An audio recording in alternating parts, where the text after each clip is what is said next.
ప్రతిదీ ఆధార్తో ముడిపడ్డ రోజులివి.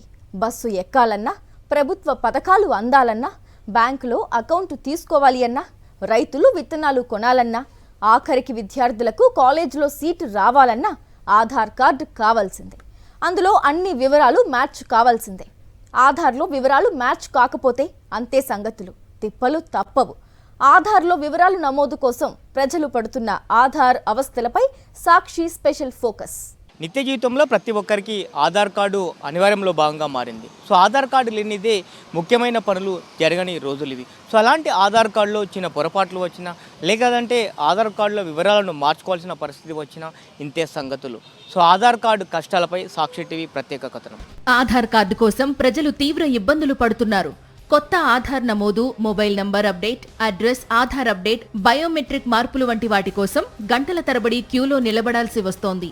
సంవత్సరాల తరబడి ఆధార్ నమోదు కేంద్రాలకు తిరగాల్సి వస్తోంది. అసలు ఎప్పుడు ఆధార్ కార్డు వస్తుందో లేదో తెలియక ఆందోళన చెందుతున్నారు. ఆధార్ కార్డు నమోదు కోసం హైదరాబాద్లోని ఆధార్ నమోదు ప్రధాన కార్యాలయం వద్ద పడిగాపులు కాస్తున్నారు. ఆధార్లోని చిన్న చిన్న మార్పులను సరిచేసుకోవడానికి వివిధ జిల్లాల నుంచి వచ్చిన వారితో అమీర్పేటలోని ఆధార్ నమోదు కేంద్ర కార్యాలయం సర్ణ జయంతి కాంప్లెక్స్ ప్రతిరోజు రద్దీగా మారుతోంది. తెలంగాణ, ఆంధ్రప్రదేశ్లకు ఆధార్ కార్డు రీజనల్ కార్యాలయం ఒక్కటే కావడం విశేషం. శ్రీకాకుళంలోని వ్యక్తికి ఆధార్ కార్డు సమస్య వచ్చినా అమీర్పేటకు రావాల్సిందే. ఆదిలాబాద్లోని వ్యక్తికి ఆధార్ సమస్య వచ్చినా అమీర్పేటలోని రీజనల్ కార్యాలయానికి రావాల్సిందే. ఆధార్ కార్డులోని చిన్న చిన్న సమస్యలను పరిష్కరించడంలో జిల్లాల్లో ఉన్న ఆధార్ కార్డు సెంటర్స్ విఫలం కావడంతో అమీర్పేటలోని రీజనల్ కార్యాలయానికి పెద్ద ఎత్తున జిల్లాల నుంచి ఆధార్ కార్డు బాధితులు వస్తున్నారు. ప్రతిరోజు 200 టోకెన్లు మాత్రమే ఇవ్వడంతో సుదూర ప్రాంతాల నుంచి వస్తున్న వారు తీవ్ర నిరాశ చెందుతున్నారు.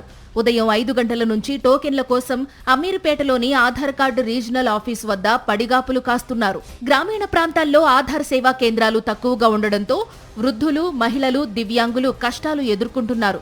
చిన్న తప్పులు సరిచేయించుకోవడానికి పలుమార్లు ఆఫీసుల చుట్టూ తిరగాల్సిన పరిస్థితి ఏర్పడుతోంది.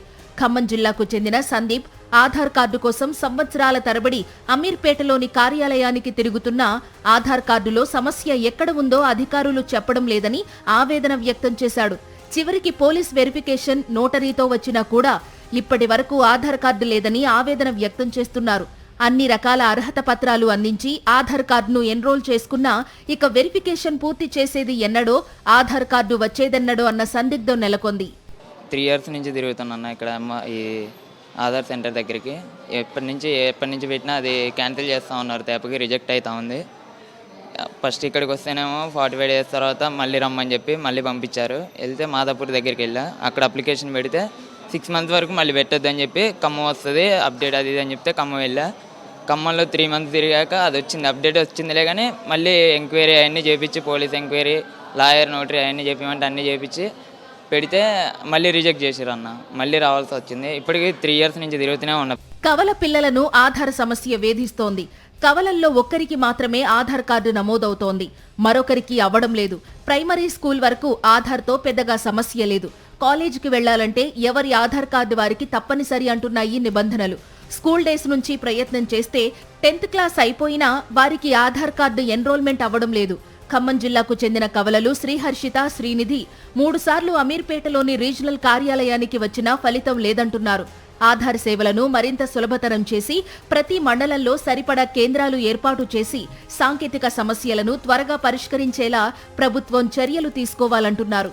హైదరాబాద్ అమీర్పేట ఆధార్ పని నిమిత్తం వచ్చండి. మా అన్నయ్య పిల్లగాళ్ళ ఇద్దరిది శ్రీహర్షిత, శ్రీనిధి. వీళ్ళిద్దరు క్విన్స్ అండి. 2011 వీళ్ళు బాను, 2011లో వీళ్ళు పుట్టారండి. 2012 నుంచి కూడా వీళ్ళిద్దరికీ ఒకటే ఆధార్ కార్డ్ నెంబర్ని ఇష్యూ చేయడం జరిగింది. అప్పటి సందు నుంచి ఇప్పటి వరకు మెనీ టైమ్స్ అంటే చాలాసార్లు మేము దీని మీద కంప్లైంట్ రేజ్ చేసాం, మీ సేవా కేంద్రాలు తిరిగినాం. ఎక్కడే పోయినా కానీ ఈ ప్రాబ్లం ఇంతవరకు మాకు సాల్వ్ చేయలేదు. ఎన్రోల్మెంట్ సమయంలోనే సిబ్బంది తప్పుడు వివరాలు నమోదు చేశారని వాపోతున్నారు ఆధార్ బాధితులు. పత్రాలన్నీ ఇచ్చినా అప్లోడ్ చేయడంలో ఆలస్యమవుతుందంటున్నారు. ఒక్కసారి నమోదు చేసుకుంటే మళ్లీ 45 రోజుల తరువాత రమ్మంటున్నారని, మళ్లీ వచ్చినా కథ మొదటికే వస్తుందంటున్నారు ఆధార్ ఎన్రోల్మెంట్ బాధితులు. బర్త్డే తేదీ కోసం 10th క్లాస్ పాస్ సర్టిఫికేట్ తీసుకొచ్చినా మళ్లీ తిప్పుకుంటున్నారని వాపోతున్నారు. జిల్లాల నుండి వస్తే ఇక్కడ టోకెన్లు దొరక్క వెళ్లిపోవలసి వస్తుంది. దూర ప్రాంతాల నుంచి వచ్చిన వారు తీవ్ర ఇబ్బందులు పడుతున్నారు. ఆధార్ కరెక్షన్ కోసం వచ్చిన సిద్దిపేటలో అడుగుతానేమో సిద్దిపేటలో కాదని అన్నారు. ఈ అమీర్పేట రావాలని అమీర్పేటకి ఇంతకుముందు లాస్ట్ టైం వచ్చినాను. లాస్ట్ టైం కూడా చేయించుకున్న తర్వాత మళ్ళీ 3 months ఆగమన్నారు. 3 months తర్వాత రెసిడెన్స్ సర్టిఫికేట్ పెట్టమన్నారు. పెట్టిన తర్వాత రెసిడెన్స్ సర్టిఫికేట్ పెట్టిన తర్వాత మళ్ళీ రిజెక్ట్ అయింది. ఇప్పుడు మళ్ళీ మబ్బుల 4కి వచ్చినాను. ఇప్పుడు ఇంతవరకు కూడా కాలేదు. నాది డేట్ ఆఫ్ బర్త్ కరెక్షన్ ఉందన్న, డేట్ ఆఫ్ బర్త్ కరెక్షన్ అయితే లేదు. సిద్దిపేటలో ఎంత తిరిగినా అయితే లేదు.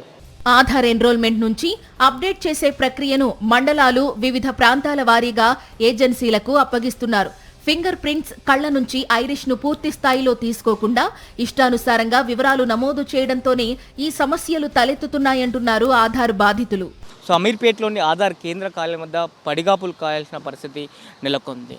సో తమ సమస్యకు పరిష్కారం లభిస్తుందంటూ ఎంతో ఆశతో అమీర్పేటకు వస్తున్నటువంటి ఆధార్ బాధితులకు నిరాశ మిగులుతుంది. సో తమకు ఎప్పుడు ఆధార్ కార్డు వస్తుందో అంటూ కళ్ళల్లో ఒత్తులు వేసుకొని చూడాల్సిన పరిస్థితి నెలకొంది.